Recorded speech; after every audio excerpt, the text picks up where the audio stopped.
કાર્તિક ગણેશ શિવના બાળ જમૈયા યાર આંજીને નામ દશાનંદ જપે શિવના જાપ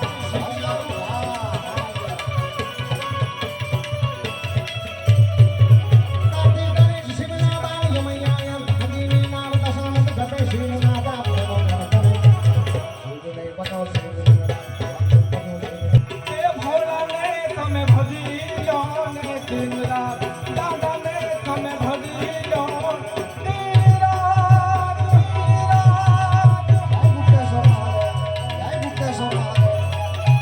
કે તમને એમ લાગે કે અમે દોરા ધાગામાં ભૂત ભવાડામાં માનતા નથી તો વર્ષમાં એકાદ પરિવાર કેવી કોઈ બીમારીમાં આવી જાય ને આખું વર્ષ જે પૈસા કામમાં તમારે વાર લાગે ને એ એકાદ વર્ષની અંદર અથવા એકાદ મહિનાની અંદર લઈ જાય તો માનવું.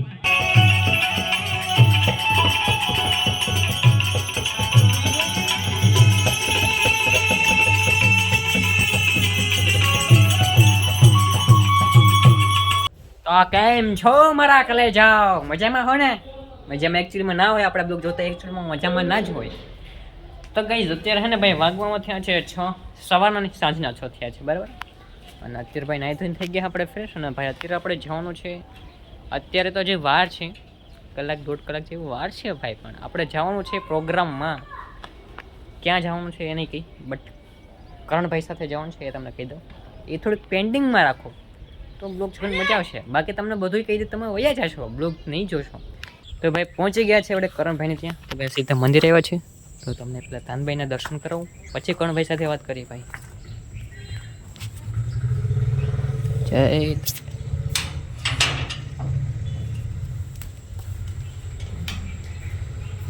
જય ઘણા ટાઈમથી નહોતું આવ્યું, બટ આજે આવ્યા છે દર્શન તમને કરાવવાનું, આજે હું પણ કરી લઉં.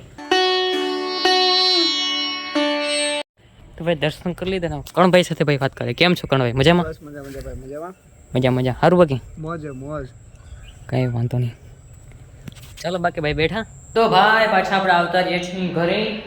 હવે જો કે તમને કહી દઉં ક્યાં જવાનું છે.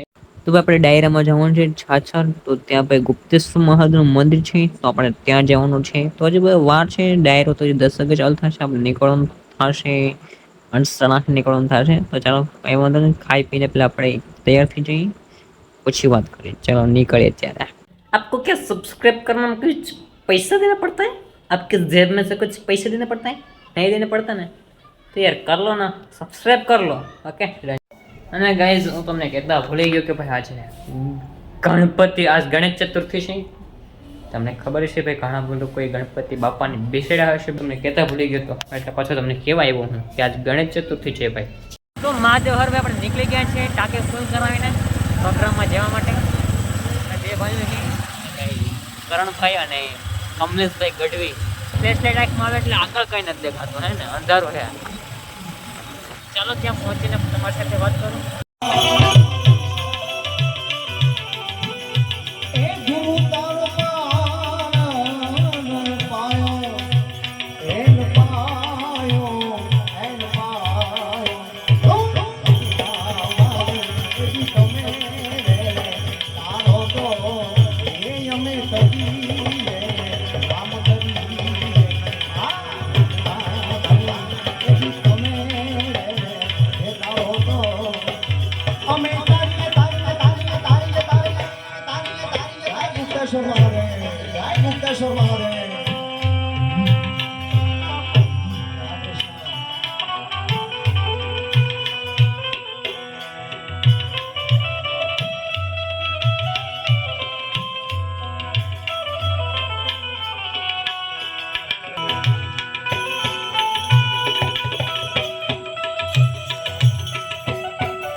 મહાદેવ જય ગુપ્તેશ્વર મહાદેવ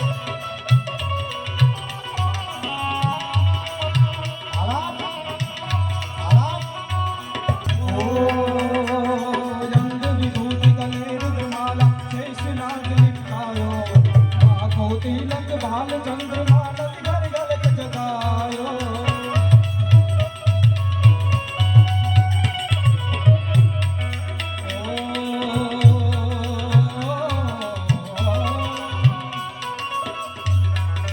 અંગ વિભૂતિ ગલે રુદ્રમાલા શેષનાગ લિપ્તાયો આંખો તિલક ભાલ ચંદ્રમા નદી ઘર ગલત જગાયો નગરી મેં જોગીદાર આયા આકે આયા જગાયા કોઈ સુમત પાયા ઓ सबसे बड़ा है तेरा नाम हो तेरा नाम भोलेनाथ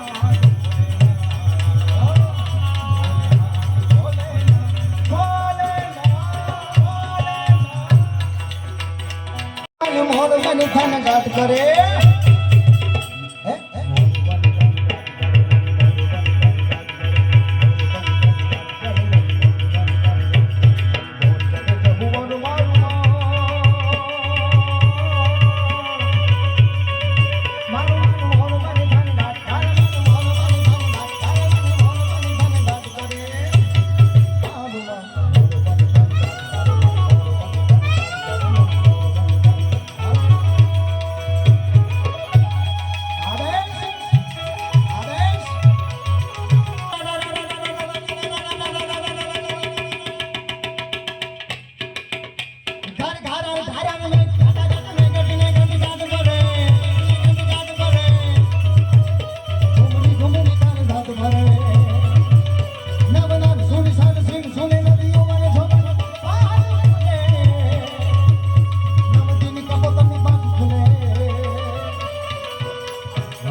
ભાગણ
વાપરો તો આ તમારી પાસે ન આવે અને ન વાપરો તો અમુક જગ્યાએ પછી આપણે આપવા પડે કે ભાઈ ફલાણા બાપુ આવ્યા છે ફલાણા ભાઈ આવ્યો પાઠ માંડવાના 11,000 રૂપિયા લઈ છે.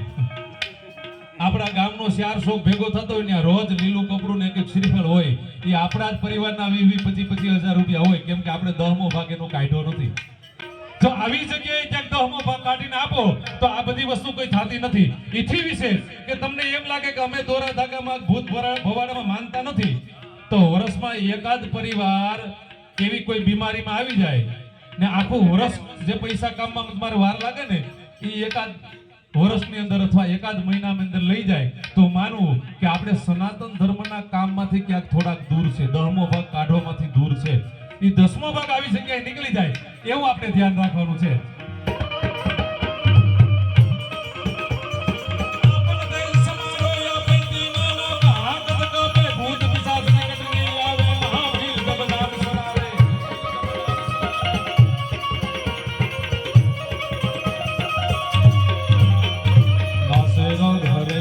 રાજપત નિરંજન હનુમત મે સંકટ દે હનુમાન સુરામ હનુગ્રહ વસત જાન જો નામ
સાયમ પાઠમ પઠંતરમ સપ્તજનમ તમ પાપમ સ્મરણીય ને વિનશ્યતિ. આવો એક આપણને પૂજારી મળ્યો હોય, સાત્વિક પૂજારી મળ્યો હોય અને ઈ જ્યારે વર્ષમાં આવા ઘણા બધા કાર્ય કરતો હોય નાગજીભાઈ તો આપણી બધાની ફરજ આવે કે એને આર્થિક રીતે ટેકો આપો, એની નજીક ઊભું રહેવું જોઈએ. હે શિવ વંશ દસના સાધુ જગતના રે તારા તને દિવસ શિવના સાનિધ્યમાં. હે શિવ વંશ દસના સાધુ જગતના રે તારા તને દિવસ શિવના સાનિધ્યમાં.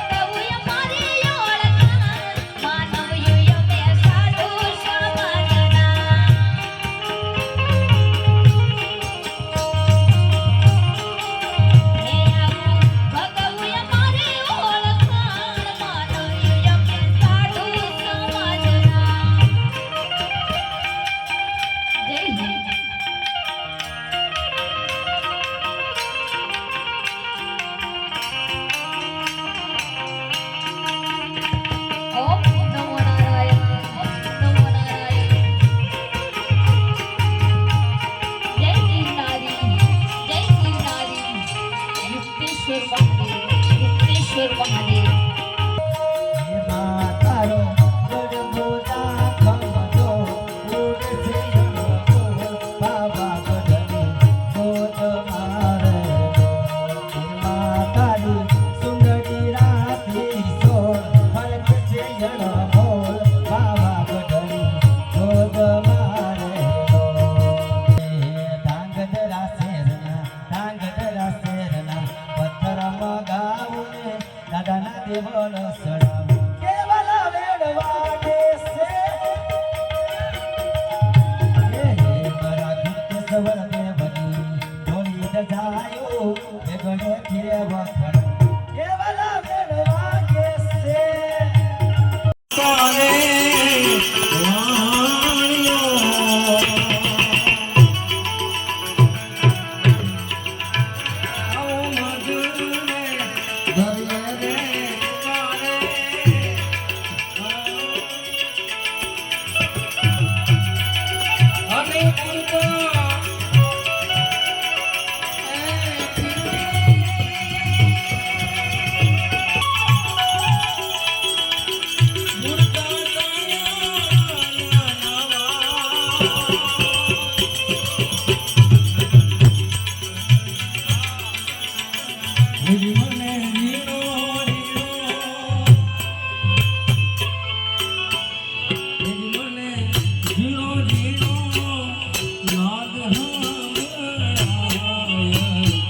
ગુરુજી